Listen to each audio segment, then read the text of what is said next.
Hey, welcome to Lab the Podcast. I'm so excited to share some time with Anthony Evans, #1 Billboard charting gospel artist, producer, performer, arranger, and he's an actor too. We'll add that to the list. But on February 23rd, the release of his latest full-length album, Revive, is coming out. So we're celebrating that. Anthony, congratulations on the album. Thanks for sharing some time with us. Thank you so much. So glad to be here with you. Yeah, it's great. We were talking before that you're splitting time between two places, LA and Dallas. So thanks for making time for us. I spent this morning just sitting in a chair listening to Even If, one of the title tracks from Revive, which beautiful song, and it impacted me so much that I was sitting there listening to Even If, and I was holding a copy of your book and listening to these words from Even If, and I was trying to think about our conversation, and I had to stop and just kind of take it in. I just sat back in the chair and was overcome with how special this album felt, even from a distance. How are you feeling about this one? We're a couple of weeks out from the release. How Yeah, are you feeling about this album? I feel like I can tell listening. This is going to sound weird, but there are over the years. This is album 11. There are sometimes you can tell that you're just doing an album because it's time to do one, and there are other times where you can feel like I'm doing one because I'm in a place where I have something to say. I have been through different. I've come to the other side of different heartaches and hurts, still dealing with some, but and you actually have substance to say, and that's what I feel about this album. And then I wrapped it in all the the excellence that I am surrounded by when it comes to my friends that play and sing and arrange. So with this one, it feels a little bit different to me because of the where it came from. So I'm very excited and grateful for the privilege I have to continue to make music all these years later. Yeah.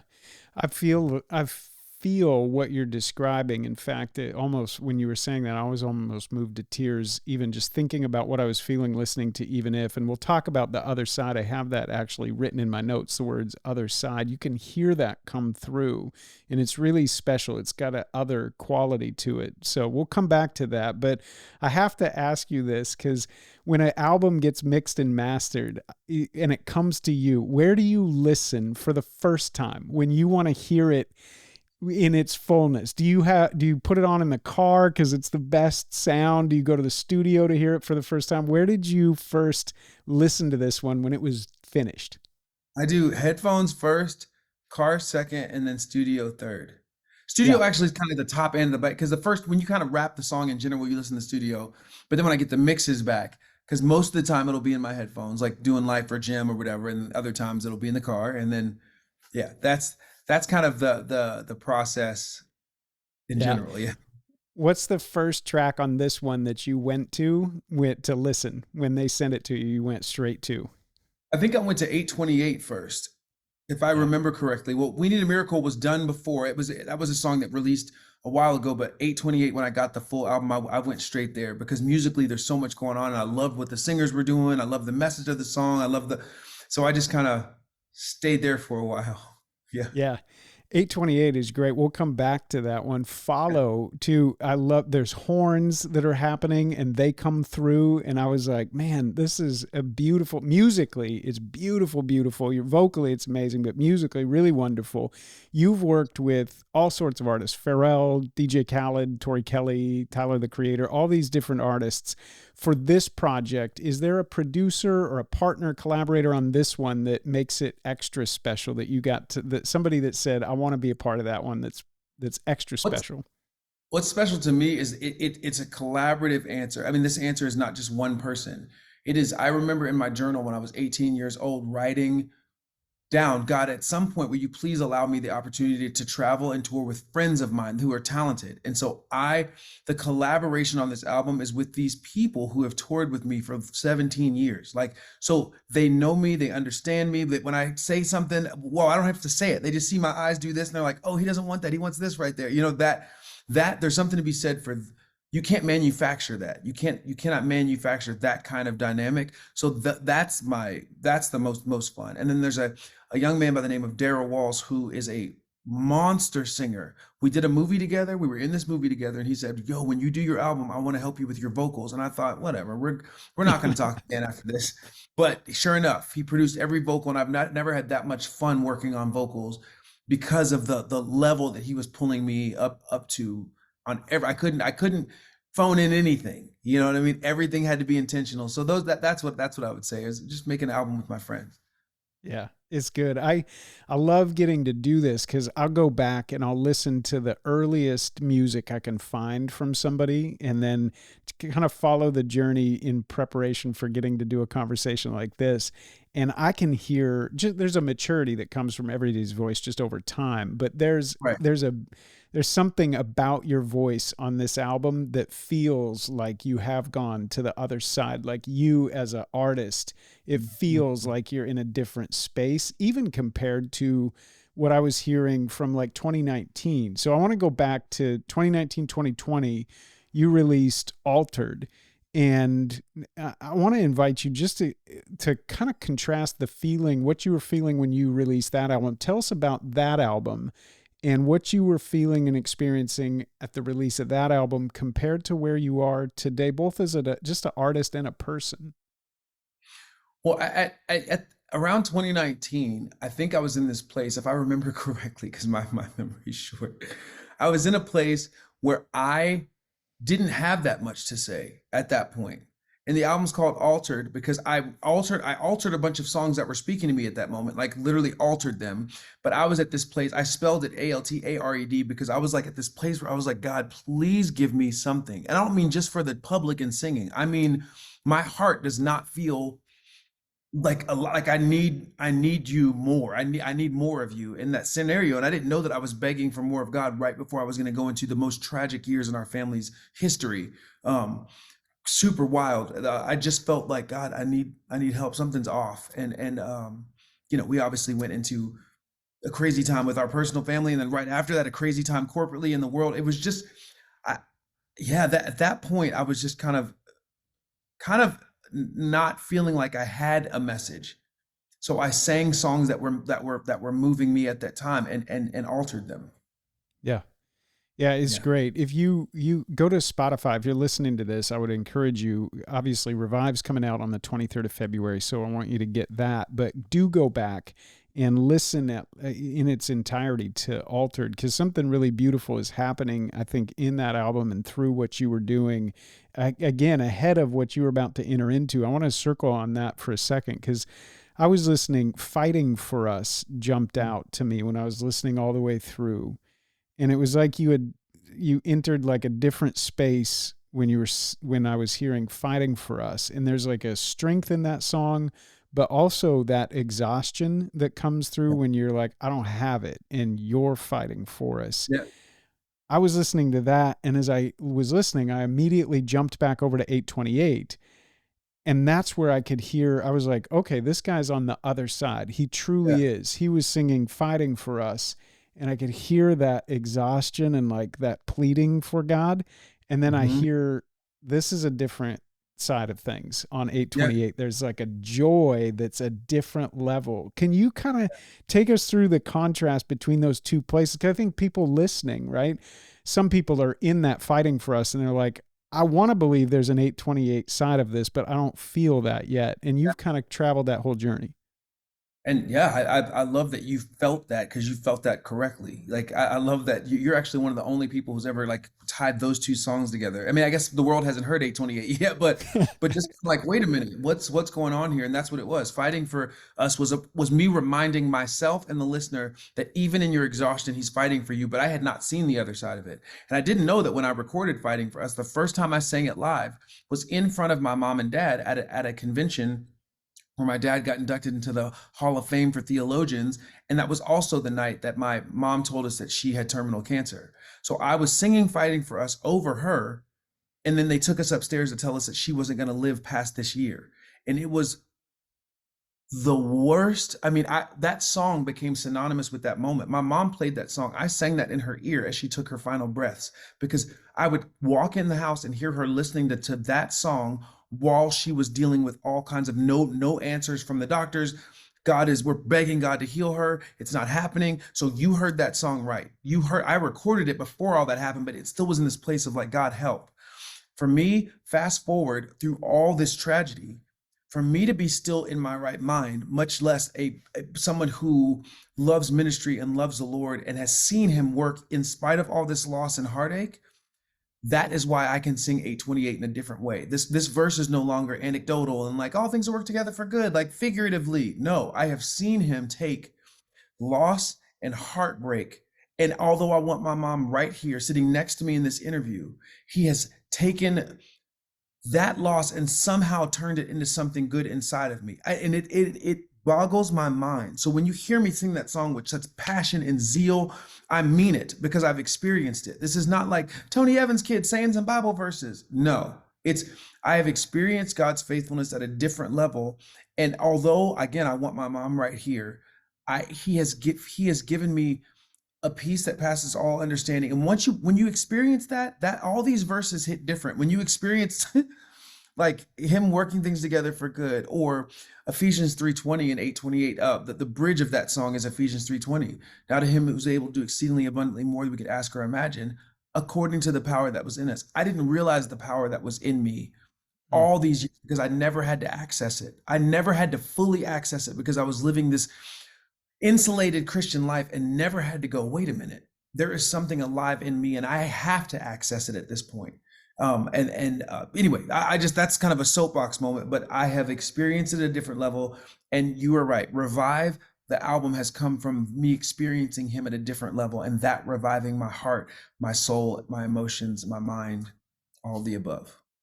Yeah. No, thank you for giving a little bit of context for that, because it feels it. Like even without knowing that, again, I said like I could feel it, that there's a Mhm. different quality to somebody who's traveled a path and they've gone somewhere. I had no idea that that night you had found out that your mom had terminal cancer and that you were singing that, but you could feel that in both sides of it. And then even if on Revive, it comes from that place of you saying, this is kind of the hardest song I'll ever sing, like this, being this honest.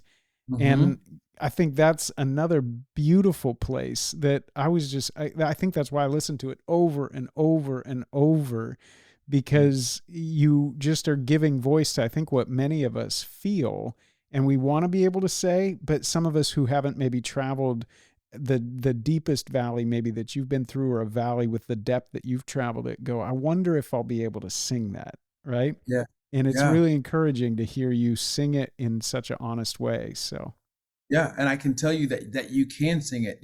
To every listener, that the song, even if it's asking the question, can I lift my hands and worship you if you don't answer these prayers the way that I want them to be answered? And what I realize is something that my dad taught me for a long time, because I'm a feelings guy. I'm an artist. I'm always in my feelings. He tells me, Anthony, your feelings will ultimately follow your feet. If you begin to worship, your feelings will ultimately follow your feet, even if you don't feel it. And he also would tell me that your feelings can't be the engine of your life. They have to be the caboose. The engine of your life has to be the truth of the word of God. And that is found in verses like Philippians 1:6, that you could be confident that he's going to finish what he started in you. And that is whether you feel like it or not. So even if is a song for those feelers, people who are like, yo, God, this is crazy. But although it's crazy, I will put my emotions in the caboose position in my life and believe that you are telling the truth even when I don't feel like it. And corporately, we'll lift our hands and we'll sing again, You're good to me. yeah, so good. Thank you for that, because I think so many of us get caught going, we reverse that and go, if I feel like it, I'll put myself in that place when I feel like it. And you never Sure. do. Hmm. And so that invitation, and not just invitation, but encouragement to say, no, I will choose to be here. You've had the benefit of obviously having a great dad who was present in your life, intentional and thoughtful. And you've had your relationships that you describe in the book of just like what it's like growing up in that dynamic. But at a particular time in the book, I want to call us just to circle in on this for a second. You you said you had a conversation with your dad. He sat down with you and said, listen, you've got to redefine your definition of success. Exactly. And it was a particular moment in your life, and he said this. He said, if you want true success, you must follow your calling accompanied by opportunity, and use peace as the compass that leads you to your next right step. Can you give us give me some context for what had led up to that conversation? You know, I'm a dad, I've got 4 kids. And when dad sits you down and says, hey, I want to tell you something, what was the chapter before that that brought your dad to that point to say, you got to redefine success? Yeah, the chapter before that was me being in Nashville, and being in kind of the center of the Christian in music industry, being signed by a label that had Mercy Me and Phil Wickham and all these things. But I was not in that day and age. I wasn't, which makes me sound like super old. But in that day and age, gospel music and contemporary Christian music were very separate, very, very separate. There was no Mav City bridging the middle. There was not that. That wasn't a thing. So I, at that point, had to pick a side. Nobody, I mean, basically, that's what I had to do. And I couldn't pick a side because I was down the middle.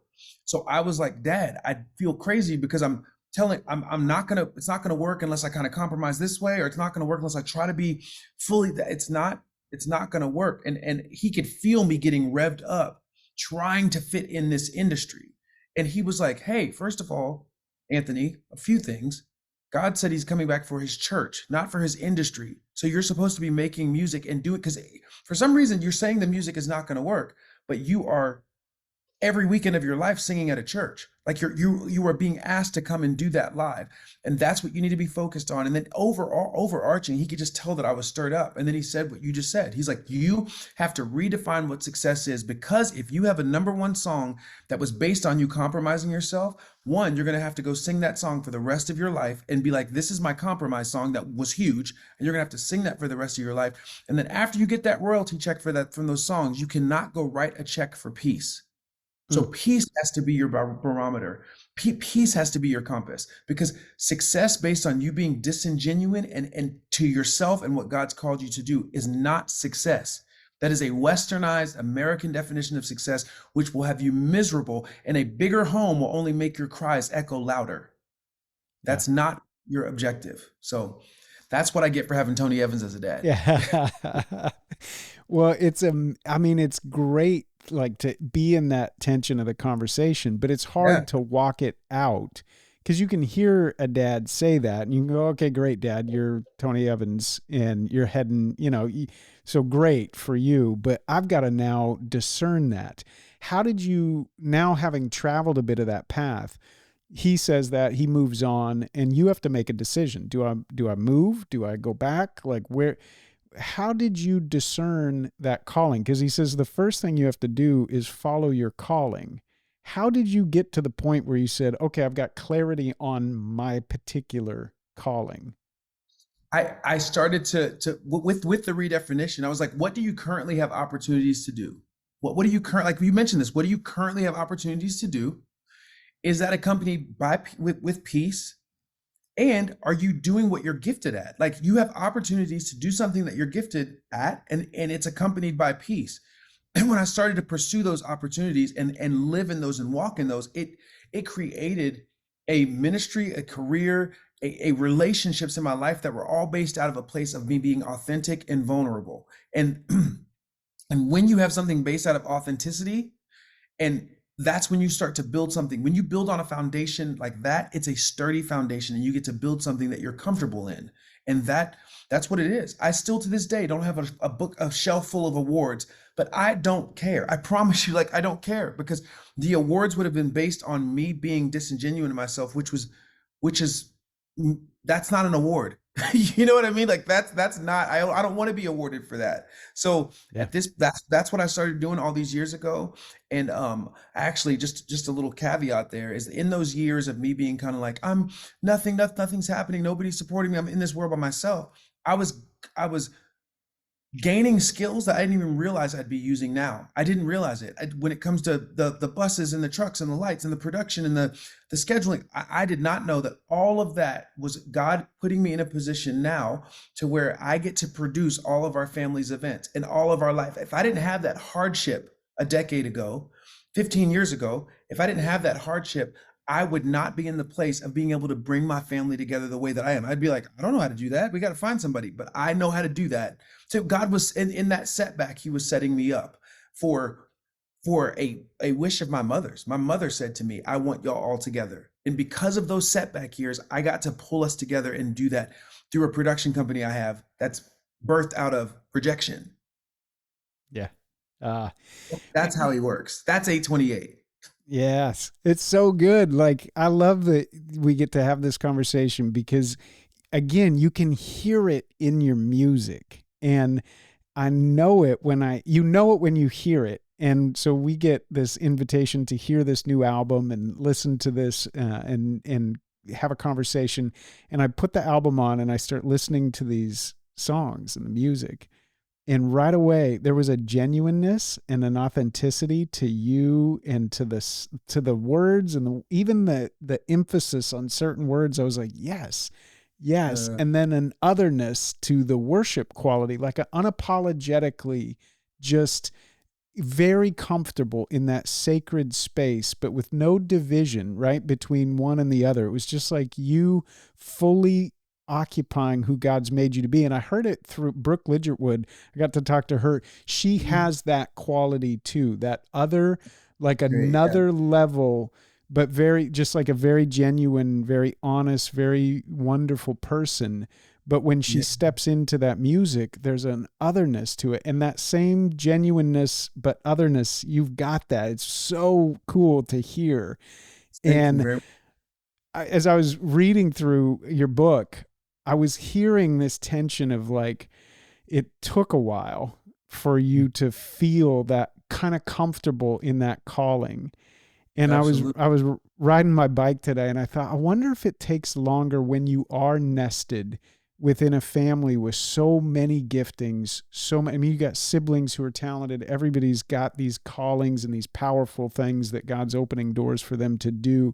Do you feel like when you're in a context like that, that it's harder or maybe takes longer for you to clearly identify like your particular piece because there's just so much that you're kind of Yeah. pinging off of? I think so. I mean, I think for sure that could definitely be the case. I believe that, you know, sometimes being my dad's son and having his name, I feel like theologically in the world of theology, it's like being Michael Jordan Jr. And people are like, "Oh, I can't wait till I see him touch a basketball." And I'm like, you know. So I think for a while I felt a little bit like that. And for me to find my specific calling, but again, my parents were very my dad used to play around with me like, okay, you're gonna go to seminary, you're gonna do, and my mom would be like, Tony, no, we're not even joking like that because we're not gonna create in his mind that he's gotta be, you know, something like you or similar to you. But I do believe that it's just naturally that's what happens, and then you realize like, oh no, God has an actual specific thing for me it's its own insular thing. Yes, it leans on what I've gloated and learned from my gleaned and learned from my family, but I have my own individual calling. So yes, I do agree. It's kind of hard to come out from underneath, for lack of a better way to say it, the kind of the structure. But I think me having supportive family has been great. I think what's made it take longer is that it was different. It was not, again, me, that middle space I was talking about where I wasn't one thing or the other. There was nothing, there was no predetermined um, roadmap for me. I was kind of just doing my own thing. And then I had artists when I did the tour a couple of years ago with Maverick City. I had Chandler Moore come up to me and Naomi were like, "Oh my gosh, we grew up listening to you. When we heard your music, we were like, oh, there's somebody doing it the way we want to," when they were kids. And now I was sitting in an arena watching something happen that I was told would never happen, which is do this kind of music and a mixed crowd will show up and it'll be full. Like that was like, no, pick a side. So so there are these moments along the way where you're like, hey, I don't have to be on the stage in this arena, but to know that those kids, they're not kids anymore, but were listening way back then when I felt like I'm alone in this, but I'm just going to be me. You have these full circle moments where it's another 828 moment. Yeah. It's got to be so strange. I read that. I smiled when I read that conversation that you had with Christina Aguilera. And Yes. she asks you, like, so you're a worship leader or a worship pastor. And she said, tell me what you do. Or what does that mean you do? And you said, I don't really know. I mean, you kind of alluded to the fact that I don't know how to answer that question because there's no category. Like, how do I answer Right. that question? Right. And you went to your story and just told her your story. That was the only way Yes. that your life and your art could make sense. Because back then, there was not a Maverick City space, that middle space. But I think that's what you're describing, that back then Yes. when you were doing the voice, how do I talk about what it is I do? Yeah, and I had not been outside of church at all. So when she asked me that, I was thinking to myself, if I start saying churchy things like lamb that was slain, this is not going to go well because that does not sound okay coming when you don't know what you're. So I had this moment of like, first of all, as a person of faith, I'm supposed to be able to have these conversations. I'm supposed to be able to just explain it. And that conversation with her, which was at her home for a Christmas dinner, that was a moment where I was like, Anthony, you need to wake up to what you're actually called to do. You shouldn't not know how to have these conversations. That means that for years you've been salt of the shaker and not salt of the earth. That's what that means. So I have had this. That turned my mind into, you got to figure this out. So I had very great conversations with her and with Jewel, who is my mentor on the show, and they never showed an interview that I had with Jewel that changed my whole mindset. Jewel was like, people can smell a rat, and if you are not genuine to what you are specifically supposed to be doing, people will know that you're not, and it will not work out. She's like, I promise you that will happen. And she's like, I look at you like an iceberg. Like I see this part of you, but under the surface, there's a whole other human being, and I want to know him. So she got me in the space of, I need to be authentic. I need to be genuine. I need to write from down here and not just like grace and place and land, like all the things that rhyme that make us happy as Christians. No, like what else do you have to say? Where's even if? And even if Yeah. it's under the surface. Yeah. I can't cheer loud enough for the whole process, right? And thanks for Jewel. Jewel's amazing. Like just Yeah. the writing and who she is as a person. But I love that you have passed through all of this. And again, it's why I'm so excited for Revive, because you can hear it in the music that you're making, that you as a person have kind of entered into a really wonderful space. So I'm just cheering for that. And I'm thinking about, you said, I wish my mom was sitting right here to celebrate. I loved your dad when the world learned that your mom had passed.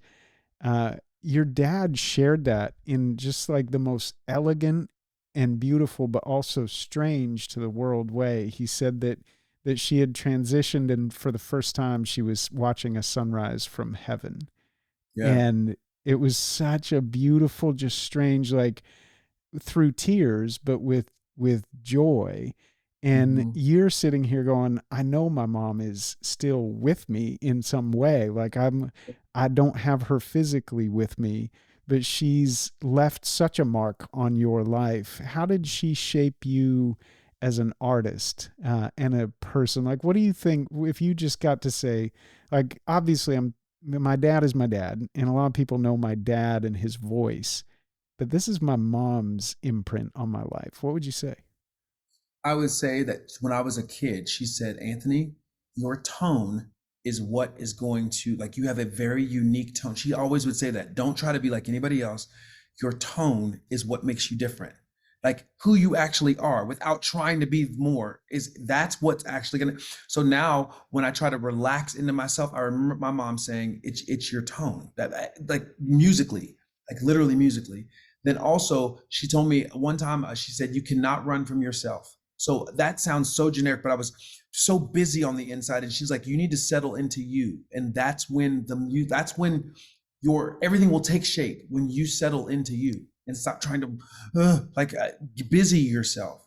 She would always say, you know what to do, which that was her saying, I have done my job and now you know what to do. When I would start to get frantic, she like reminded me of who I was as a man, who I was as an adult, who I was as a child of God, and it is in you. You know what to do. It's the end of Ephesians 3:20. Like you'll experience exceedingly abundantly more by the power that's within you, and you know what to do to access that. Like that's those are, I mean, a few of the bullet points. But my mom was like this quiet storm when it comes to her strength. Like you don't. Everybody knows Tony Evans, but what they don't know is that everything that he was doing in his life was built on my mom holding him up and making sure the plates that were spinning don't fall. So she there's so much. I mean, it could be a whole other it could be a whole other interview just to talk about that. But yeah, those are just a few of the things that she instilled over and over and over into me. And God has given me a grace as related to her. Another 828 thing, and all these other songs on the album is I don't know. I haven't studied like the verse that talks about a cloud of witnesses, but he has given me a great, like when it comes to my mom being with him, being well, he has solidified that in my heart so much so that I know like I know it's like a weird something I've never experienced before because I've never lost anyone this close.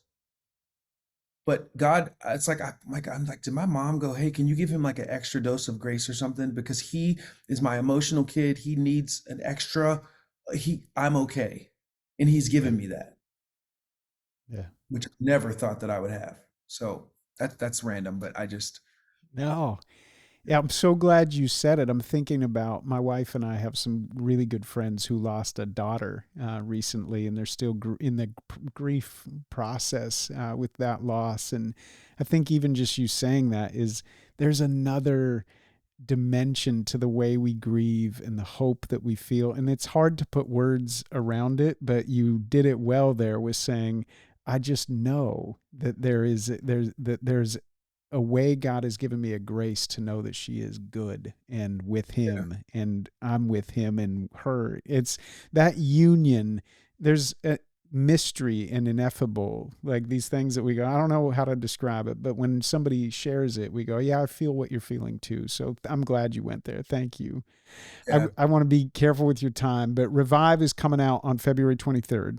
And we've talked about a few of these tracks that are just beautiful, and I can't wait for people to hear them.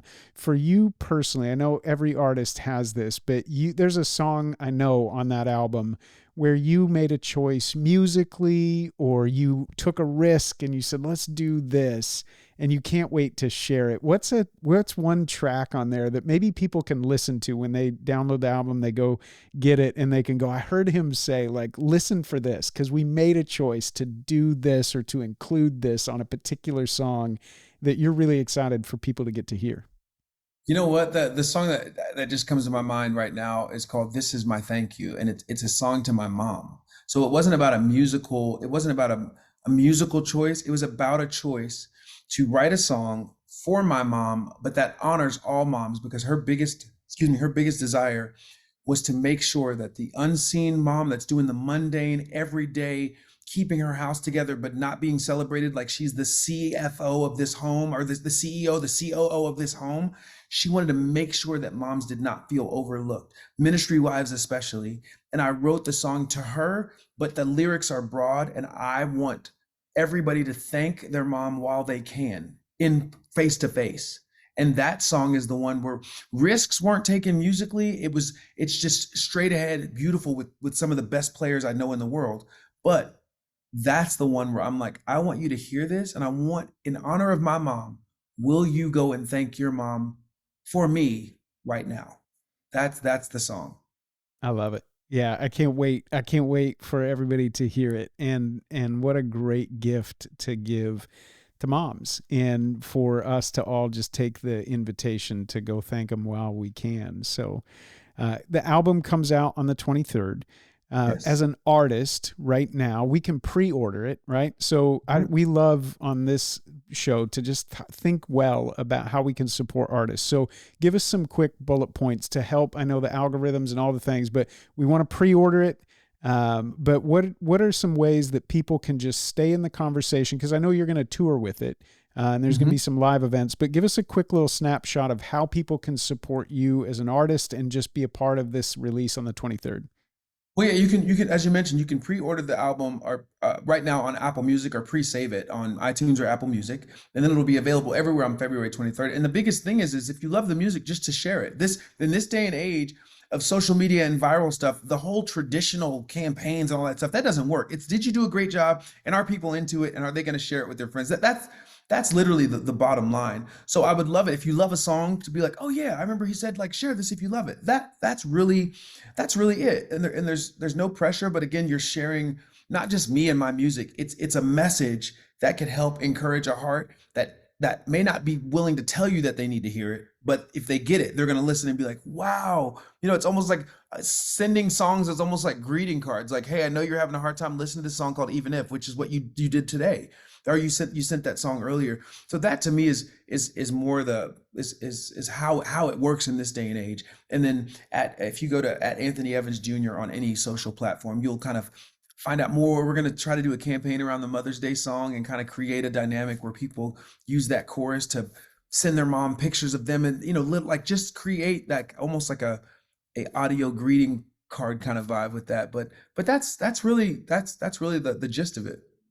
I love it. I would love it. Watch for that too. Go follow Anthony on the social media platforms.